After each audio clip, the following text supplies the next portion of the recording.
अस्सलाम वालेकुम दोस्तों। आज की वीडियो शुरू करने जा रहे हैं। सुबह सुबह का टाइम है, तकरीबन सूरज निकल चुका है। और आज की वीडियो जो है वो बड़ी ही मज़ेदार होने वाली है, क्योंकि आज मैं आप लोगों को कराऊंगा गांव की सैर, और वहाँ पे गंदम की फसल आपको दिखाऊंगा। गंदम की फसल के अंदर किस तरह से पानी लगाया हुआ है, पानी की ज़रूरत है या नहीं है। और इसके साथ साथ मैं आपको ज़बरदस्त किस्म का गांव का माहौल दिखाऊंगा, और गांव के अंदर जितनी भी नज़ारे हैं, माहौल हैं, और सबसे अहम इंफॉर्मेशन जो मैं आपको उधर आज देने वाला हूं वो है सोलर सिस्टम के ऊपर, कि सोलर सिस्टम के ऊपर कितनी लागत आती है, और सोलर सिस्टम्स कहाँ कहाँ पे हम लगा सकते हैं, और किस तरह से सोलर जो है वो काम करता है। ये सारी आज मालूमात मैं आज आपको दूंगा।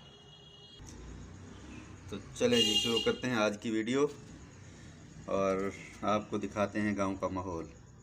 मेरे साथ रहें। अस्सलाम वालेकुम। इस वक्त मैं मौजूद हूँ अपनी फसल के अंदर, और आखिरी मराहिल हैं इसके, इसीलिए इसका मुआयना कर रहे हैं कि इसको कोई बीमारी तो नहीं है, और इसको अभी पानी वगैरह लगाने की ज़रूरत है या नहीं है, क्योंकि ये फसल का जो है बिल्कुल आखिरी मरहला होता है, और बहुत ही सेंसिटिव होता है ये वाला मरहला, क्योंकि अगर इस मरहले पर पानी की कमी आ जाए तो फसल ख़राब हो जाती है। इसी तरह अगर पानी ज़्यादा लग जाए तो भी फसल ख़राब हो जाती है, और इसी तरह अगर ज़मीन को पानी लगाएं और आंधी या हवा चल जाए तो भी फसल का बहुत ज़्यादा नुकसान हो जाता है। तो इसीलिए बहुत ही एहतियात का मरला होता है। तो इस चीज़ को चेक करने के लिए आज मैं मौजूद हूँ अपनी फसल के अंदर, और आपको भी दिखाता हूँ इसका व्यू। तो ये देखें जी, ये है हमारी फसल, बड़ी ज़बरदस्त हुई है, शानदार फसल हुई है, और तकरीबन दाना मुकम्मल कर चुकी है। तो आपको मैं इसका दाना दिखाता हूँ। ये देखें जी, ये इसका है दाना। ये तकरीबन दाना जो है मुकम्मल कर चुकी है। ये देखें जी, ये इसका दाना है, तकरीबन तैयार हो चुका है। अगर मैं इसको दबाऊं तो अभी इसके अंदर अच्छा खासा मॉइस्चर, पानी जो है वो मौजूद है। इसका मतलब ये है कि अब इस फसल को तकरीबन पानी की ज़रूरत नहीं है। पानी इसमें से ज़्यादा नहीं निकला दाने के अंदर से, दाना तकरीबन पक कर तैयार हो चुका हुआ है। अब इस फसल को जो है वो पानी की ज़्यादा ज़रूरत नहीं है। इसी तरह अगर नीचे अगर आपको नज़र आ रहा हो तो पानी की ज़रूरत नहीं है, मॉइस्चर भी अच्छा खासा मौजूद है, और ज़मीन के अंदर अच्छी खासी नमी मौजूद है। तो अभी अगर हमने पानी लगाया और खुदा न खास्ता हवा चल गई तो ये फसल के लिए इंतहाई नुकसानदेह हो सकता है। जी, अब मैं पहुंच गया हूं अपने दूसरी ज़मीनों के ऊपर, जहां पे पानी लगाया जा रहा है खेतों को। ये देखें, ये आपको वाटर नज़र आ रहा होगा, ये पानी लगाया जा रहा है यहाँ पे। ये सामने जो है वो ट्यूबवेल है, वो भी मैं आपको दिखाता हूँ। तो आज जो है वो टेम्परेचर अच्छा खासा था। तो जैसे मैंने पहले बात की है कि ये दिन बहुत ही अहम है फसल के लिए, कि इसको अब टाइम से पानी लगा देना चाहिए, क्योंकि आखिरी पानी चल रहा है। अब इसके बाद जो है वो फसल को पानी नहीं लगाया जाएगा। तो बहुत ही इम्पोर्टेंट दिन है। तो बाहर का भी आपको मैं व्यू दिखाता हूँ। ये देखें, पानी सोलर सिस्टम के ज़रिए से पानी जो है वो आ रहा है, और सोलर के ज़रिए से यहाँ पे इरिगेशन जो है वो की जा रही है। ये बहुत ही ज़रख़ेज़ और रिच इलाका है।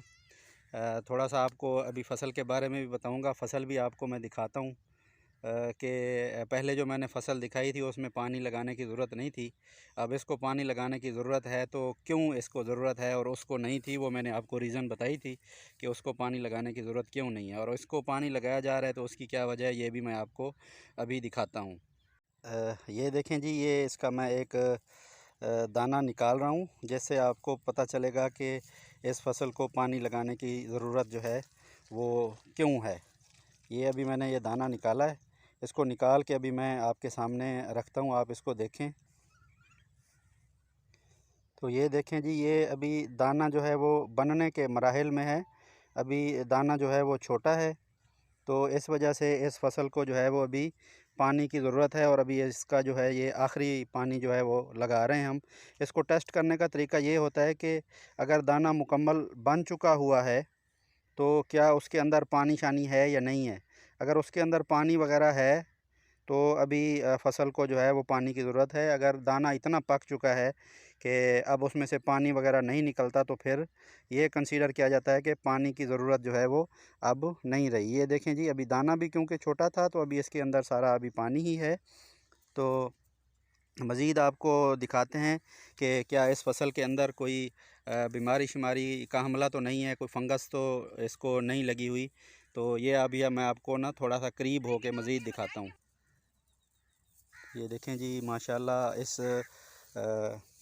जो गंदम की फ़सल है उसको कोई बीमारी शुमारी नहीं है, लेकिन इसके अंदर जड़ी बूटियां जो हैं वो अच्छी खासी उगी हुई हैं, जो कि ख़ुराक का अच्छा खासा हिस्सा जो है वो कंज्यूम कर जाती हैं, जिसकी वजह से फ़सल जो है वो कमज़ोर हो जाती है।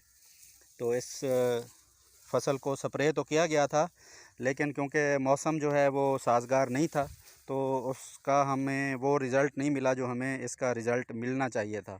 लेकिन जो फंगस की स्प्रे थी वो अपना काम कर गई है, और इसके ऊपर जो है किसी किस्म का कोई फंगस, कोई रस्ट और कोई इस तरह की चीज़ जो है वो नहीं। स्प्रे के जो हैं वो अच्छे खासे नतायज जो हैं वो हासिल हो गए हैं, लेकिन कुछ चंद किस्म की जो जड़ी बूटियां हैं वो सरवाइव कर गई हैं, और उन पे कंट्रोल जो है वो हमें सही तरह से नहीं मिला। ये देखें जी, वाटर और बाकी फ़सल का व्यू बड़ा ज़बरदस्त किस्म का व्यू है। यहाँ पे ग्रीनरी ही ग्रीनरी, लश ग्रीन हर तरफ से।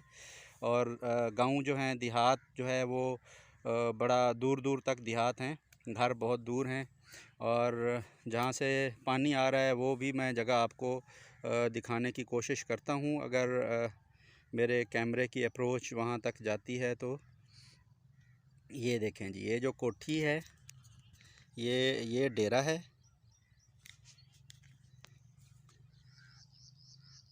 सही तरह से फोकस नहीं कर पा रहा हूँ मैं क्योंकि काफ़ी दूर खड़ा हूँ, तो ये थोड़ा सा आपको नज़र आ रहा है, ये कोठी है। और चूँकि इसके साथ यहाँ से ये फ़ोकस आपको नहीं कर सोलर पा रहा हूँ, तो का मैं जो है वो मज़ीद सिस्टम आपको नज़र ऊपर आ रहा है। जाके सोलर के ऊपर ही फोकस सारी मैं नहीं चीज़ें कर पा रहा हूँ और क्योंकि सारी मैं काफ़ी मालूमात दूर उधर ही ठहरा जाके हुआ हूँ। दिखाता हूँ। तो मज़ीद यहाँ पे जो है वो मैं भी आपको सूरज की तरफ दिखाता हूँ। सूरज जो है वो तकरीबन ग़रूब होने के करीब है, कोई आधा एक घंटा दिन का जो है वो बाकी रह गया है। और ये हैं हमारे मेहनती किसान जो दिन रात मेहनत करते हैं, फसलों को पानी लगाते हैं और स्प्रे का अमल करते हैं, खादें के इस्तेमाल करते हैं, और ये लोग दिन रात मेहनत करते हैं। और हम लोग जो हैं वो इनका पैदा किया हुआ अनाज गल्ला घर बैठे बिठाए जो है वो खाते हैं। मंडियों में जाता है, देहातों से ट्रांसपोर्ट होके शहरों में जाता है, और इसी तरह किसी भी मुल्क को अगर ज़रूरत होती है गंदम की, तो वहाँ तक जो है वो गंदम अनाज खुराक जो है वो वहाँ पे पहुँचती है। तो ये सारा इन लोगों की मेहनत का नतीजा होता है, इन लोगों की मेहनत का समर होता है जो आखिर में वसूल होता है। इस दफ़ा फ़सल बहुत अच्छी है, और मेरे किसान भाई भी बड़े खुश हैं। गंदम की फ़सल बहुत अच्छी है, और दुआ करें अभी तक फ़सल जो है वो महफूज रही है हर तरह की बीमारी से, आफत से, मौसमी हालात से। दुआ करें आगे के भी हालात अच्छे रहें और इनकी फ़सल तैयार हो जाए, पक जाए, और ताकि इनको इनकी मेहनत का पूरा पूरा सिला जो है वो हासिल हो जाए।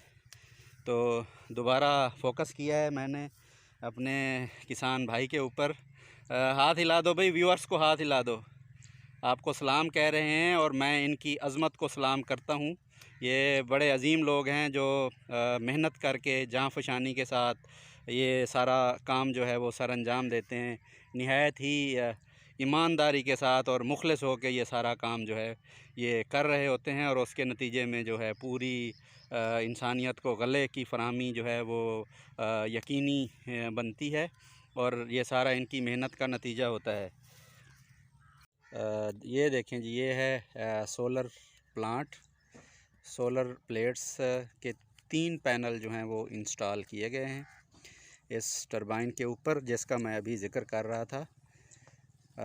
ये तीसरा पैनल अभी ये बंद हो गई है क्योंकि सूरज की रोशनी जो है वो काफ़ी कम हो गई है, तो इसको तकरीबन आधा घंटा हो गया है ये क्लोज़ हो चुकी है। अगर मैं बात करूं आपको प्लेट्स की, तो इस सोलर सिस्टम के ऊपर 32 प्लेटें लगी हुई हैं। जो प्लेट है, हर प्लेट की जो स्ट्रेंथ है वो है 550 एम्पेयर। 550 एम्पेयर इसकी स्ट्रेंथ है, ये करंट देती है हर जो प्लेट है, और 32 प्लेटें लगी हुई हैं। और जो इसका आउटलेट है, पानी जहाँ से निकलता है, पाइप है, इसका जो गेज है ये है 5 mm का गेज लगाया गया है। बाकी तो आपको पता ही है कि मर्सीबल होता है और सारी चीज़ें होती हैं। अगर मैं बात करूं इसकी टोटल लागत की, तो इस सिस्टम को बनाने में जो कॉस्ट आई है वो तकरीबन 18 लाख के करीब आई है। ये कॉस्ट जो है तमाम इंस्टॉलेशंस की है, और बोरिंग का जो प्रोसेस है वो इसके अलावा है, क्योंकि ये जो बोर था ये ऑलरेडी मौजूद था यहाँ पे। बोर का सिस्टम अलहदा से है, और 18 लाख जो है वो बाकी तमाम प्लेट्स वगैरह जो थी सोलर प्लेट्स, उनके ऊपर, मर्सीबल के ऊपर, और बाकी इनके जो फ्रेम्स बनाए गए हैं इसके ऊपर, और दूसरी जो इसकी वायरिंग है, ये सारी चीज़ें मिला के तकरीबन 18 लाख के करीब इसकी कॉस्ट पहुंची है। अगर मैं बात करूं बोरिंग की भी, अगर बोरिंग को साथ मिला के अगर मैं बात करूं टोटल जो कॉस्ट इसके ऊपर इन्वॉल्व हुई है, तो वो तकरीबन 25 लाख के करीब पड़ती है। अब क्योंकि सोलर प्लेट्स के रेट्स बहुत ज़्यादा बढ़ चुके हुए हैं, इसी तरह बोरिंग का ख़र्चा भी बढ़ चुका है। डॉलर का रेट इंक्रीज़ होने की वजह से बहुत सारी चीज़ें जो हैं उनके रेट्स जो हैं वो अप हो चुके हुए हैं।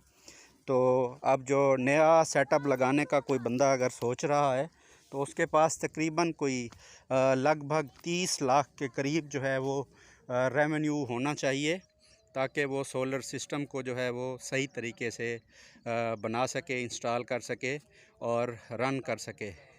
ये देखें, ये ऑनर हैं सोलर सिस्टम के, और बाकी सारी चीज़ें, और व्यू जो है वो बड़ा ज़बरदस्त है। मैंने पहले भी बात की है व्यू की, बहुत ही ज़बरदस्त व्यू है। हर तरफ ग्रीनरी ही ग्रीनरी है, लश माहौल है, और बिल्कुल साफ़ क्लियर माहौल है। यहाँ पे कोई आलूदगी नहीं है, कोई पोल्यूशन नहीं है, कोई नॉइज़ नहीं है, कोई शोर नहीं है। परिंदों की आवाज़ें जो हैं वो आप तक भी पहुँच रही होंगी। परिंदों की आवाज़ें हैं नेचुरल, कुदरती, जो कानों को भली लग रही हैं, और दूर से अगर देखा जाए तो चेहरे पे तरावत आती है, आँखों में ताज़गी सी महसूस होती है, और बड़ा ही ज़बरदस्त मौसम है। मैं तो इस मौसम को बहुत पसंद करता हूँ और इन्जॉय करता हूँ। मैं जब कभी वीकेंड पे या इसके अलावा अपने घर आता हूँ, तो ये जो बेट का इलाका है, मैं इस तरफ निकल जाता हूँ जहाँ पे हमारी काश्त होती है, ज़मीनें होती हैं, और अपने साथियों से, दोस्तों से मिलता हूँ, उनसे बातचीत करता हूँ, और इस कुदरती माहौल से इंजॉयमेंट हासिल करता हूँ। चलें जी, यहाँ पे इस वीडियो का करते हैं हम इख्तिताम, क्योंकि शाम होने वाली है। दिन भी अपने इख्तिताम को पहुँचने वाला है। सूरज अपने घर की तरफ रवां दवां है। दुआ करता हूँ कि अल्लाह ताला आप लोगों को सुखी रखे, आपको सेहत वाली ज़िंदगी अता फ़रमाए, हंसते रहें, मुस्कुराते रहें, खुशियाँ बाँटें, लोगों के लिए आसानियाँ पैदा करें, वतन पाकिस्तान की तरक्की के लिए काम करें और हमें भी दुआओं में याद रखा करें। और आखिर में, अगर आप लोगों ने मेरा चैनल सब्सक्राइब नहीं किया तो मेरे चैनल को सब्सक्राइब कर लें, और चैनल को सब्सक्राइब करने के बाद दूसरे दोस्तों को भी इसको शेयर करें, और बेल आइकॉन को दबाना बिल्कुल ना भूलिएगा, ताकि मैं और जो वीडियो इस तरह की बनाऊं कुदरत के ऊपर, नेचर के ऊपर खूबसूरत सी वीडियोस, वो तमाम आपके पास पहुंचती रहें। दुआ गो हूँ कि अल्लाह ताला आप लोगों को सदा खुश रखे, हंसते मुस्कुराते रहें, खुशियाँ बाँटें। एक दफ़ा फिर दुआओं के साथ आप लोगों से इजाज़त चाहता हूँ। अल्लाह हाफिज़, अल्लाह निगहबान। पाकिस्तान ज़िंदाबाद।